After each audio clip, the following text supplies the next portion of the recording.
Casa, una iniciativa del Ministerio de Educación. Tercer y cuarto grado de secundaria. ¿Este o este? ¿Qué dicen?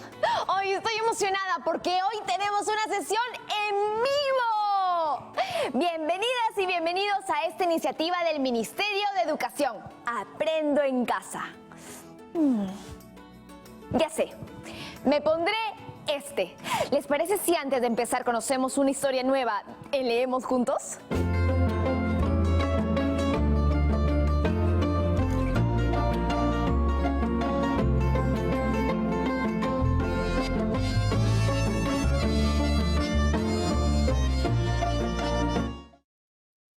Hola chicas y chicos de tercero y cuarto grado de secundaria de todo el Perú.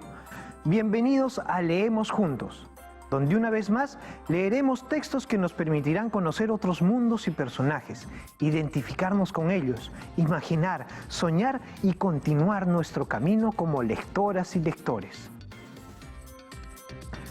¿Alguna vez, estando en un lugar muy concurrido, se han preguntado qué estará pensando cada una de las personas que ven? Tal vez no ahora, en medio de una pandemia en que intentamos evitar las aglomeraciones, pero quizá antes. Por ejemplo, yo, cuando iba en un bus lleno de gente, a veces me ponía a pasear la mirada entre las expresiones de la gente, lo que estaban haciendo, y me empezaba a imaginar cómo serían, cuáles serían sus intereses, sus sueños. Dicen que cada persona es un mundo, ¿no? Pero tal vez muchas veces perdemos la capacidad de vernos a profundidad. Justo hoy leeremos un texto que nos hará pensar en una ciudad y en quienes forman parte de ella. Pero antes de pasar a nuestro texto de hoy, quisiera preguntarte, ¿te sientes parte del lugar en el que vives? Hoy leeremos un poema de Luis Hernández, a Alfonso Barrantes Lingán. ¿Alguien sabe quién fue ese personaje mencionado en el título del poema? Pregunten a sus papás si lo conocieron. Este poema forma parte de la publicación Itinerarios de Lectura para la Escuela, de la Casa de la Literatura Peruana. A Alfonso Barrantes Lingán.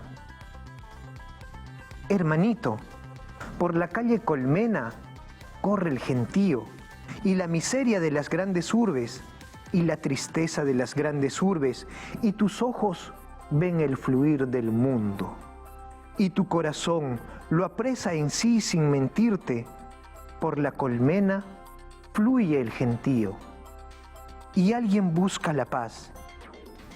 En esto es en lo que hay que soñar. Si desean leer nuevamente este texto y conocer un poco más sobre Luis Hernández, pueden acceder a la publicación Itinerarios de Lectura para la Escuela, disponibles en la página web de la Casa de la Literatura Peruana. Chicas y chicos, este texto nos ha transportado a la calle Colmena, en el centro de Lima, aunque podríamos reemplazarla por cualquier calle bastante transitada de cualquier otra ciudad. ¿Han logrado imaginar esa calle mientras escuchaban el poema? Les preguntaba antes si habían escuchado de quién aparece en el título de este poema. Alfonso Barrantes fue un recordado político que llegó a ser alcalde de Lima en los años 80. Pasó a la historia como un alcalde honrado y trabajador, siempre del lado del pueblo. Sabiendo eso, ¿por qué creen que Luis Hernández le dedica este poema? Tal vez justamente por esa calidad humana que lo caracterizaba, que le permitiría ver personas en medio del gentío. El final me trae una sensación de esperanza. ¿A ustedes también? Y alguien busca la paz. En esto es en lo que hay que soñar. Por eso, quiero invitarlos a pensar en qué sueños tienen para su comunidad y cómo podrían trabajar para lograrlos. Nos vemos la próxima semana, aquí en Leemos Juntos. ¡Hola! Ya veo que se están conectando. ¡Oh! Lo prometido es deuda y aquí me tienen. Hoy en este en vivo vamos a hablar acerca de la discriminación y cómo podemos afrontarla a través de los proyectos participativos. Cuéntenme, ¿alguna vez han hecho uno de estos proyectos? A ver. Ajá. A ver, por aquí veo un mensaje que dice que no lo ha intentado aún. Bueno, a ver, otro que dice que también, pero que hubo mucho debate. Por aquí, que este polo no me va por mi color de piel. ¿Ah? ¿Que me oscurece? A ver, aquí las cosas claras. ¿Qué tiene de malo la ropa que me pongo y por qué ser oscura debería ser algo malo? A mí me gusta mi color de piel y si fuera más oscura, también me gustaría. Bueno, creo que voy a detener esta llamada porque no me siento muy bien. Hablamos luego, ¿sí? Lo que me acaba de pasar es raro, porque por un lado me gusta como soy, pero por otro me siento un poco mal por ese comentario, porque como que siento que me quería decir que no está bien ser como soy. ¿Solo hablaba de mi ropa? ¿O también estaba dando la importancia a mi color de piel? Creo que necesito ayuda para entender mejor estas emociones. Llamaré a una aliada. Ella es Lidia Calderón, psicóloga afroperuana.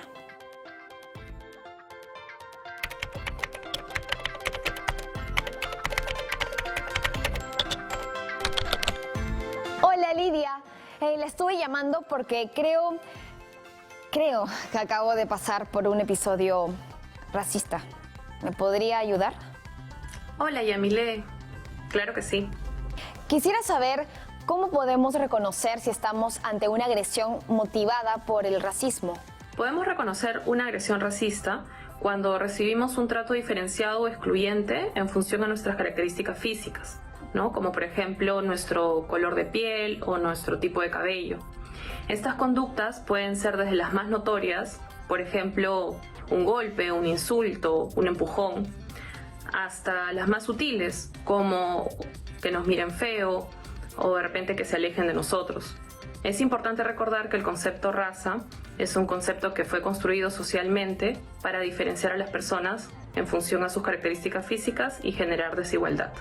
¿Cómo impacta el racismo en el bienestar de las personas?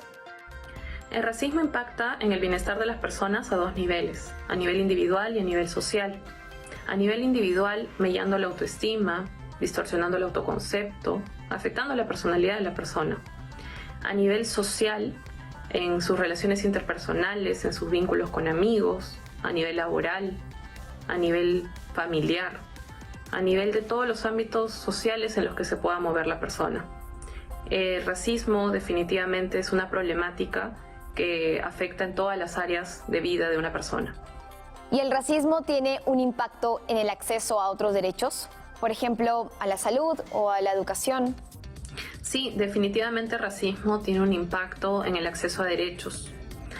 Históricamente, en nuestra región, las personas indígenas y afrodescendientes han tenido menor acceso a educación y peores condiciones de trabajo y de salud. De hecho, en nuestro país las características físicas están muy relacionadas al estatus socioeconómico. El racismo impacta, por ejemplo, a nivel laboral en aquellas personas que van a entrevistas de trabajo y que por sus características físicas son rechazadas. Muchas gracias, Lidia, por su aporte. Qué interesante todo esto. ¿Se habían puesto a pensar en el impacto que tiene el racismo no solo en el desarrollo personal, sino en el bienestar en general de las personas? ¿En su acceso al empleo y a la educación? Hay mucho racismo escondido. No siempre son insultos muy directos. Por eso, es importante aprender también a detectarlos, pero sobre todo, frenarlos. Seguiré investigando. A ver. Racismo, no, mejor. Discriminación étnica. Uy, wow, aquí veo que hay información. Hay un informe sobre una encuesta llamada Percepciones sobre diversidad cultural y discriminación étnico-racial realizado en el año 2017. Este fue hecho por el Ministerio de Cultura e Ipsos. A ver, seguiré revisando. Esta encuesta fue realizada a 3.781 personas de 25 regiones del país. Vemos que el 59% de las personas encuestadas piensan que la población quechua y la población afroperuana son las más discriminadas, mientras un 57% piensa que la población nativa o indígena de la selva son las más discriminadas. Además, según esta misma encuesta, las personas consultadas refieren que la principal razón de discriminación se da por el color de piel, seguida de los rasgos faciales o físicos, el lugar de procedencia y por la forma de hablar. Estas cifras nos demuestran que la discriminación es un problema que aún persiste en nuestro país. Para entender más a fondo qué es la discriminación y qué tiene que ver con el racismo, le voy a hacer una consulta a Gabriel Gómez, un aliado antropólogo. Hola, Gabriel.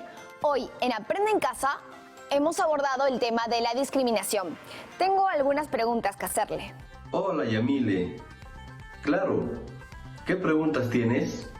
Mi pregunta es, ¿qué podemos entender por discriminación? Podemos entender por discriminación cuando las personas que tienen rasgos o características diferentes reciben un trato desfavorable o de desprecio. Existe discriminación por raza o fenotipo, por género, por orientación sexual diferente, por tener un credo religioso diferente, o también por hablar una lengua diferente, o alguna otra característica que sea diferente y que hace que esta persona sea discriminada. Una forma de discriminación es aquella basada en el racismo. ¿En qué consiste esta y por qué es importante reflexionar sobre ella en nuestro país? La discriminación por raza consiste en un trato desfavorable o discriminatorio por rasgos o características que se alejan de lo hegemónico blanco. Por ejemplo, las personas de otro color de piel, los afrodescendientes, los indígenas andinos y amazónicos. Es importante que nosotros reflexionemos porque a través de ello podemos evitar la discriminación racial y generar un país mejor donde todas las personas sean respetadas sin importar su color de piel. He leído que, si bien las razas no existen bajo el sustento de la genética, estas sí existen como categoría social. ¿Me podría explicar a qué se refiere eso? Claro, tiene que ver con una creencia que tiene sus orígenes en la colonización, donde los europeos implantaron esas ideas de que su raza era superior o mejor, y por eso empezaron a clasificar a las personas de acuerdo al color de la piel. Por ejemplo, en nuestro país los blancos son los primeros, después los mestizos, y luego los indígenas y finalmente los afroperuanos. Ahora la ciencia ya desbarató esa creencia. Por ejemplo, la genética te dice que todos los seres humanos tenemos las mismas capacidades, pero por tener el color de piel diferente aún somos jerarquizados. Por eso el racismo es un invento de nuestra sociedad justamente para discriminar y segregar a las personas. La discriminación étnico-racial es un problema complejo y de larga data, pero ¿podría resumir cómo se origina y por qué se mantiene tan vigente hasta ahora? El racismo tiene que ver con nuestra historia. Nuestro país fue colonizado por europeos blancos, donde ellos al llegar impusieron su cultura, sus costumbres, su religión, su poder y su forma de vida. Y por muchos años se ha considerado que la única forma de vida válida era esa. Todos y todas en algún momento hemos percibido racismo, por ejemplo, se cholea y se serranea para poner en inferioridad a la otra persona. Es por eso que el racismo es tan vigente y fuerte que aún lo reproduce la gente. Muchas gracias, Gabriel, por acompañarnos y responder mis preguntas. Por lo que voy entendiendo, la discriminación pone a las personas en una desventaja inmerecida. Voy a llamar a un aliado docente para seguir aprendiendo. Hola, profesor Eduardo. Lo he llamado porque quisiera profundizar un poco más sobre el asunto de la discriminación. Buen tema. Lo primero que habría que entender es que cuando se discrimina, se descalifica a una persona o grupo de personas por sus características innatas o por la posición asumida voluntariamente en la sociedad. Entiendo que es una práctica bastante extendida. Y con graves efectos, pues afecta el derecho al libre desarrollo de la personalidad que todas y todos tenemos. Y también nos niega otros derechos, ¿cierto? Claro, un ejemplo de ello es cuando se considera que por el origen étnico una persona no es tan inteligente. También pasa cuando alguien busca trabajo. A veces se descarta automáticamente a una persona con discapacidad por considerar que será un problema para la empresa o institución. Entiendo. ¿Y podríamos hablar de distintas formas de ejercer discriminación? La discriminación se puede presentar de forma directa o indirecta, dependiendo de cuán evidentes sean las conductas discriminatorias. ¿Podría contarnos más de esta distinción? La discriminación directa es diferenciar arbitrariamente a una persona en función de ciertas características, como el origen étnico, el género, el tipo de cuerpo, la capacidad adquisitiva, la religión, entre otros motivos no vinculados directamente con sus capacidades. Por el contrario, la discriminación será indirecta cuando a partir de tratamientos aparentemente neutrales se generan consecuencias perjudiciales para determinada persona o grupo de personas. ¿Y nos podría dar un ejemplo de cada una? Primero una de discriminación directa. Un ejemplo de discriminación directa sería cuando a una estudiante no se le permite continuar con sus estudios debido a un embarazo adolescente, cuando a alguien se le impide realizar sus prácticas preprofesionales por tener una discapacidad o cuando hay una restricción de ingreso a un establecimiento abierto al público por tener determinados rasgos físicos. ¿Y cómo sería la discriminación indirecta? Por ejemplo, cuando en el ámbito laboral se pone un requisito que establece una estatura mínima o color de piel para el desempeño de un trabajo. Este requisito se disfraza al requisito de una formulación objetiva, pero en el fondo le cierra las puertas a muchas personas capacitadas que podrían hacer el trabajo sin ninguna dificultad. Gracias por sus explicaciones, profesor Eduardo. Ya volvemos en Aprendo en Casa.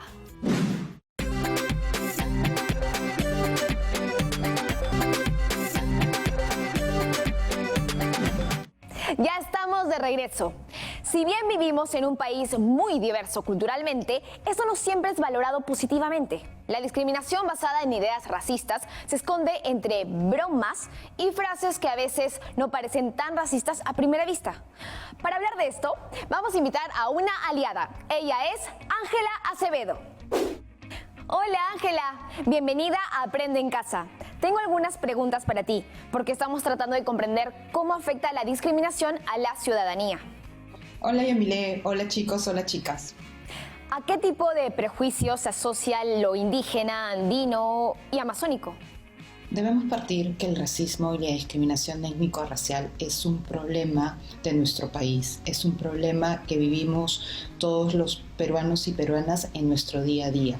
Por ejemplo, cuando nos burlamos de un amigo por su color de piel, o cuando nos burlamos de una amiga por su forma de hablar distinta al español, o nos burlamos de escuchar una lengua indígena, o escuchamos a una persona decir qué bonita, es tan blanquita, estamos cayendo en prácticas racistas y discriminatorias. Y eso es algo que debemos cambiar. Estas prácticas impactan de manera negativa a todos y a todas, a todos como sociedad y en su conjunto, porque lo que hacen es no valorar nuestra diversidad, no valorar nuestras diferencias y no otorgar igualdad de oportunidades y derechos para todos y todas. Generalmente son las mujeres las que sufren de más prácticas discriminatorias, ya sea por su hablar, ya sea por su vestir distinto, ya sea también por su condición de mujeres. ¿Cómo pueden las y los estudiantes de secundaria sumarse a afrontar situaciones de discriminación? Como hemos venido conversando a lo largo del día de hoy, el racismo, la discriminación étnico-racial es un problema público, es un problema histórico en nuestro país y es del día a día, con prácticas mínimas que nos van afectando en nuestra integridad como ser humano. Entonces, para poder combatir contra el racismo, para poder evitar estas prácticas, tenemos que ser todos muy conscientes de ello. Es importante que ustedes puedan tener toda la información necesaria y para ello los invito a revisar la plataforma de Alerta contra el Racismo, plataforma del Ministerio de Cultura, en donde podrán encontrar información, casos, poder reportar también situaciones de racismo. Gracias, Ángela. Ahora entiendo mucho más que estamos ante un reto muy grande. Pero, ¿qué podemos hacer desde donde estemos para aportar a la lucha contra la discriminación? ¿Qué ideas tienen las y los jóvenes de secundaria sobre acciones diarias o proyectos más extensos? El reto es grande, pero siempre se puede iniciar con algo, ¿cierto? Escuchemos. Miarinya milet, yar kiwusna, o kaya parang kunya shipi boaybo. Imainayan Yamile, imainayan Warmakuna. Hola Yamilet, me llamo Anitza y soy de la región Piura. ¿Qué acción diaria o proyecto a largo plazo podemos realizar para frenar la discriminación étnico-racial? No rahatona matihak no ashebo, haska shon no hakuma kantimakopi. Italbi no hatoyo itihak musko hoyo ke honi horbiha. Haskata no yana narhakantikopi, nakoshikinkan. Kay pija anchata munaniku, organizaciones niskanta. Nyechay wasikunata, hawanampa, chaynayata warmachakunata, nyechinampa. Manan cultura tradición, upachankuna. Paikunataja, ruran hukronata. Yapachanchik, kanchik, hukya. Las acciones que yo propondría son: 1. Concientizar entre mis compañeros que el tono de piel, el origen étnico y el aspecto físico no implican la inferioridad o superioridad de las personas. 2. Generar espacios de reflexión entre los estudiantes que les permita reconocer a todas las personas como sujeto de derechos. 3. Practicar habilidades sociales como la empatía, que generen una mejor convivencia entre todos y que eviten el uso de palabras inapropiadas que dañen a nuestros semejantes. 4. Fomentar la participación de los adolescentes en mi comunidad por medio de las redes sociales, con iniciativas en contra de la discriminación étnica racial. Oh, ¡qué geniales ideas! Creo que es momento de pensar en un plan. Llamaré de nuevo a nuestro profesor. Profesor, lo llamé de vuelta porque luego de recoger toda esta información sobre la discriminación étnico-racial, quisiera saber qué podemos hacer para frenarla. El primer paso es definir si consideras que la discriminación étnico-racial es un asunto público. Yo creo que sí lo es, porque es un problema que impide que las personas gocen sus derechos plenamente. Efectivamente, la discriminación étnico-racial es un asunto público porque implica un trato diferenciado que es perjudicial. Los motivos detrás de este trato son injustos porque están basados en prejuicios sin sustento y, además, genera un impacto negativo en la vida de las personas. Ahora que ya sabemos que estamos ante un asunto público, te cuento que hay muchas formas de abordarlos. Una de ellas es a través de los proyectos participativos. Creo que te podría interesar saber más. Un proyecto participativo comprende un conjunto de acciones planificadas e implementadas por un grupo de personas que busca plantear soluciones a los asuntos públicos que los afectan o son de su interés. Los proyectos participativos se caracterizan por proporcionar a todos los integrantes de un grupo los espacios necesarios para una intervención activa en las decisiones y acciones. Así, este tipo de proyectos contribuyen a promover y construir una ciudadanía democrática. Bueno, profesor, ¿y cuáles serían los pasos para elaborar e implementar un proyecto así? Hay 5 pasos.